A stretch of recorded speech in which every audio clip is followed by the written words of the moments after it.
Welcome back to Let's Talk About Health. Last week, we actually got Paul and Laanya to put on heart monitors so we can monitor their heart's rhythm. Not sure what activities they were doing, but we'll find out. We've got an expert for this, though. Let's invite electrophysiologist Dr Devinder Singh. Welcome to the set. Yeah. Come on out, doctor. Hey. Oh, wow, he's in his full gear. Yes. Okay, so you are like an electrician for the heart. Is that right? Yes, absolutely right. A common conception about heart problem is always blockages. But heart is an electromechanical pump. So apart from having arterial blood supply, you also need electric current in the heart to beat.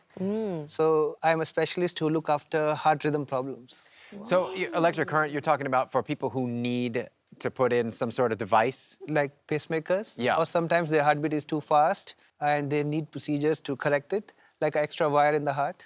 Amazing. Wow. So basically, Paul and Laanya did a little test as well to monitor their With heart the rate. event monitor. Yes. Yeah, so how does that work? These monitors are called event monitors. They are small stickers that can record your ECG continuously. And it's waterproof. You can run, shower, jog, and it just keeps on recording your heartbeat. And what it gives us information about is how fast your heart rate is, how slow it is, how does it behave when you are doing activities, or is there a rhythm problem? It has a small button on it. If you have symptoms, you can just press it. Actually, Laanya pressed many times. Why? Don't expose me.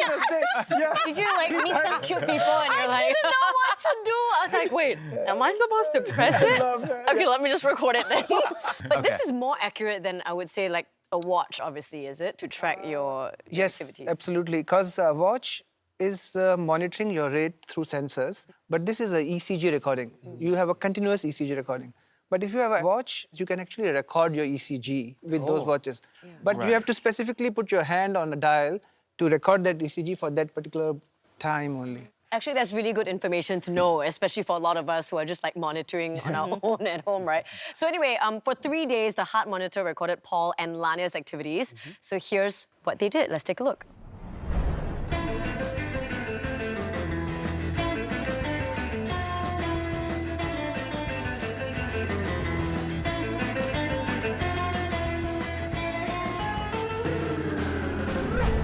All right, you guys, so you know what? We're going to take a look at the charts. Yes. Yeah, let's take a look at Paul's chart first. Sure. Okay, so you can see that there are two portions. One is the awake part, when Paul was awake. It was 48 hours and 6 minutes of recording. You can see his average heart rate when he's awake is 89, and it ranges from 59 to 185 beats per minute.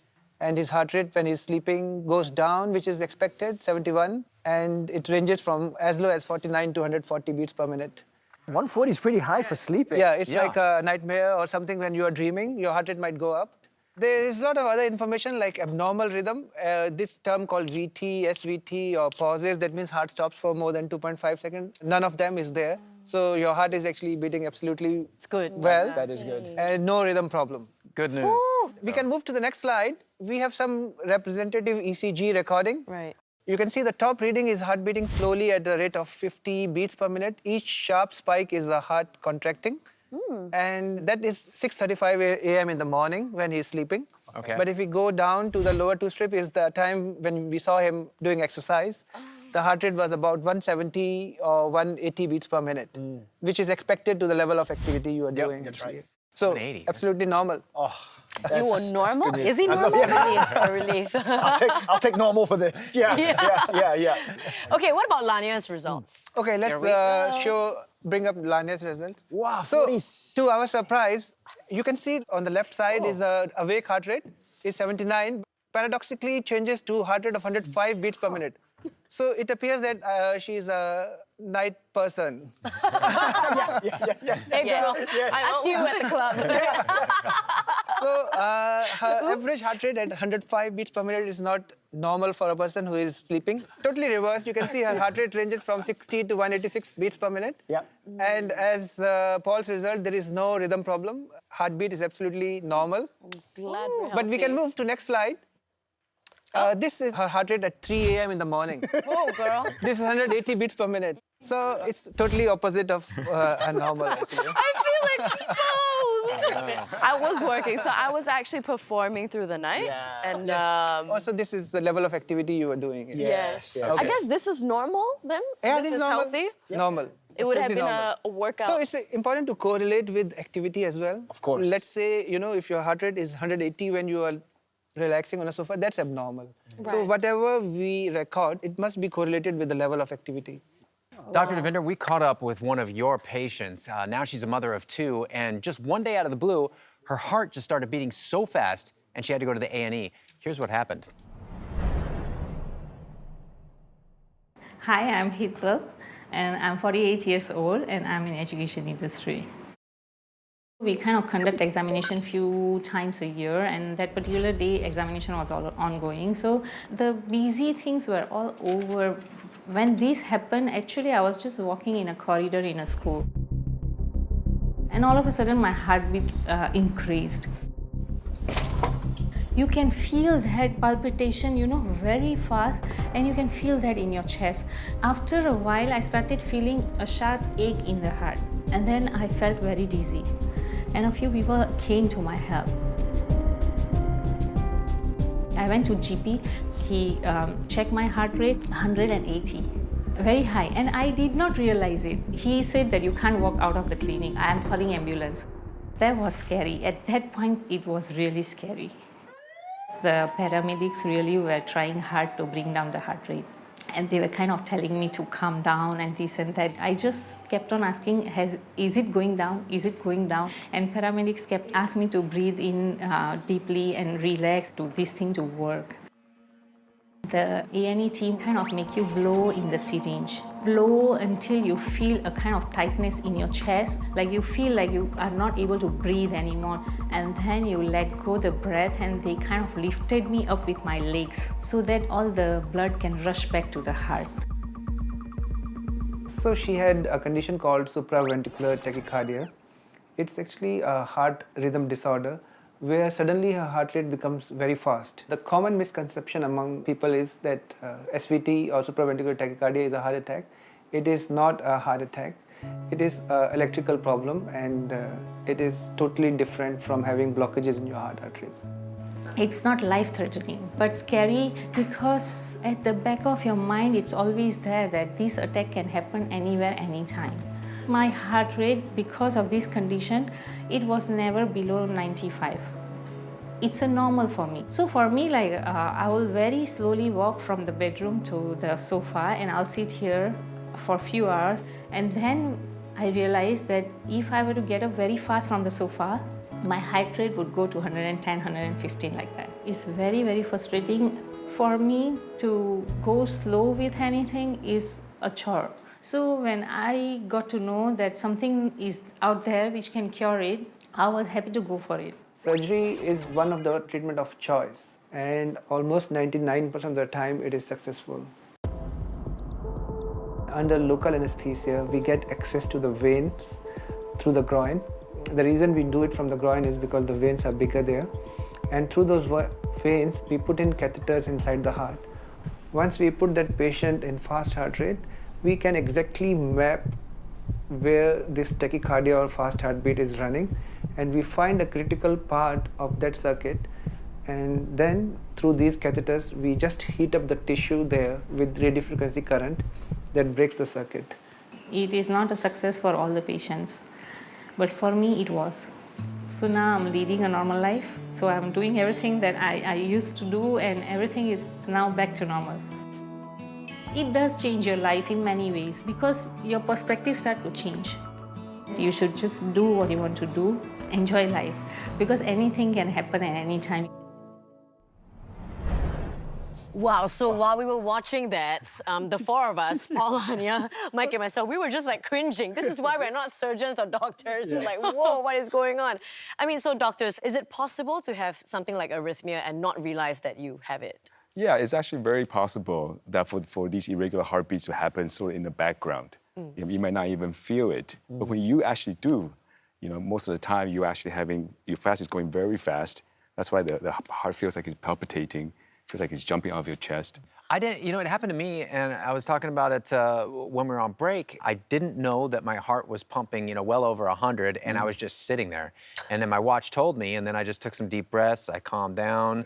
And so I guess there is some benefits to having some sort of smart technology, I guess. I mean, Absolutely. I wouldn't have known. Don't forget, you always have your fingers as this is a smart finger as well. You can just put it on your neck or put it on your wrist, and you can quickly figure out what your heart rate is. Yeah, that's true. And by the feel of the pulsation, you can also know whether it's a regular heart rhythm or irregular heart rhythm. Sure. I guess there's like Mike was saying, there's a lot of times maybe you don't realize, just if you don't have any real symptoms and you're not feeling anything, how do you know there's something wrong? Yeah. So You might just dismiss it. that's right. Yeah. Are there certain I think factors that we should be Markers, is aware there of? anything? Yeah. I think there comes the role of screening as well. Yes. I think sometimes you may have heart rhythm problem during sleep. You might not even know it. So actually screening for risk factors is important, and screening for heart problem after 40 is also important. Yeah. Actually, I've got some blockage as well, calcification. And because of that, they said they wanted to limit all the risk factors that could contribute to potential problems. Right. Luckily, I don't smoke. I drink, but moderately. My diet's pretty healthy. I do exercise, and I'm not obese. I'm not overweight. So he looks at me and he goes, I see a 60-year-old heart on paper, but I'm looking at a 40-year-old man with all the right lifestyle choices at the moment. Right.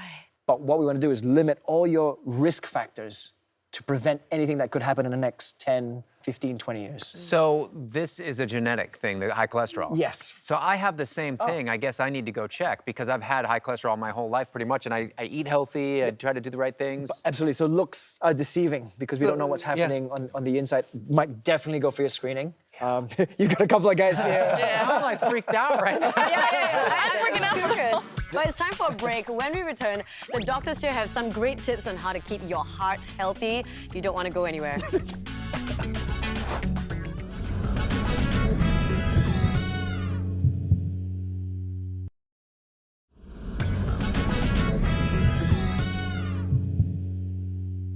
Welcome back to Let's Talk About Health. It's time for another Street Doctor segment, this time with Dr. Chang.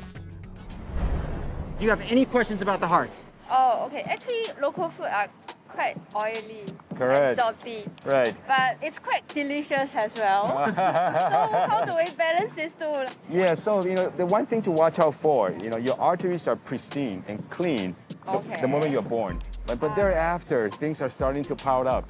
Okay, so if you start eating an oily diet and salty diet, and if you start early on, then your artery will start to age a little bit sooner. I would say not totally rely on that kind of hawker food all the time. Once in a while, as a treat to yourself. That means I need to control myself. Sit down. Okay. Thank you so much. Thank you. Okay, my question is, what's the difference between a heart attack and a cardiac arrest? Oh, okay. good question. Good. So heart attack is commonly known as this sort of chest pain, right? And people go into the emergency room by ambulance because they're having a heart attack. And that is when your arteries for the heart is blocked. So the heart, it cannot get any oxygen, blood flow.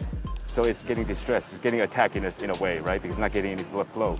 And take that to the extreme, when the heart is deprived of blood and oxygen for too long, it goes into arrest, meaning the heart stops beating, there's no more circulation going around. Okay, all right. Well, I hope that helps you. Thank you so much, ladies. Thank you so much. I just got my full heart check 2 years ago, so I think I'm due again to that. So yeah. Let me ask you, are you aware of the signs and symptoms of a heart attack? Actually, I'm not too sure about that, doctor, because sometimes you have heartburn, you thought it's a heart attack. Right, but correct. actually, I usually have a lot of heartburn. Right. Yeah, so maybe a sharp pain, that's what I heard, a dull, sharp pain if it's a heart attack. Well, it is called a heartburn for a reason, because it's actually coming from gastric acid refluxing up. And because of the esophagus sitting next to the heart, you feel that funny feeling on your chest. Yep. And that's actually more sort of, I don't know if you can feel the acid taste in your mouth as well when that happens. Yep. But for a heart attack, usually described as very pressure-like sensation. People describe it as an elephant sitting on your chest, or a piece of rock, just heaviness on the chest, to the point where you can't breathe and you start sweating. Yeah. Can a heart attack come even though your heart checks out A-okay? That's a very good point, because when you do these routine checkups, you're just trying to get ahead of the game, right? But the accidents still happen. Yeah, so there are conditions, these sudden heart attacks that are still not avoidable. Yeah, so I would say if you can just sort of get yourself in a good shape and prevent the natural course of your arteries getting blocked, you are already ahead of the pack. Okay. All right, well, Yes. thank you so Okay, much. thank you. Yeah, enjoy the rest of your lunch. Thank you, bye. Well, that was really interesting. You guys picked up a lot of great questions there. Yeah, we sure did. It was a fun day. Yeah. So before we let you guys go, any advice you want to give our viewers here today? Yeah, I think I'll go first. I think for the few of us who are over the age of 40, there is so-called occult heart diseases that's not picked up, it's not unknown. So before any of us go on and do strenuous activity, make sure, maybe a cardiologist give you a look over first, do some screening tests. Yeah. Okay. I would like to tell more younger patients or more younger people that you have to start early if you want to have prevent heart problem in future. So those who are in their 20s and 30s, make sure that you lead a very healthy life so that you can prevent events that can occur during their 40s, 50s, or 60s. So many of us wait till we're 40. Oh, I don't need to worry about that. Never happened. Yes. I was just going to celebrate, like, oh, maybe we don't have to go yet. Let's go. Yeah. Like, But we can, healthy. everything in moderation, Yeah, right? live a balanced lifestyle. That's right. Yes. Well, with that, guys, a big thank you to Dr. Peter and Dr. Devinder. We learned a lot tonight, guys. Thank you so much. Thank you, guys. Also, Paul and Laanya, thank you so much. That was very helpful. I love watching your day in the life videos earlier on. We'll see you next time on Let's Talk About Health. Hey guys, if you enjoyed this episode, make sure to check out We Need to Talk About This on our digital platforms. What causes ED? The main cause of ED is actually due to blood flow issues, what I call vascular-organic.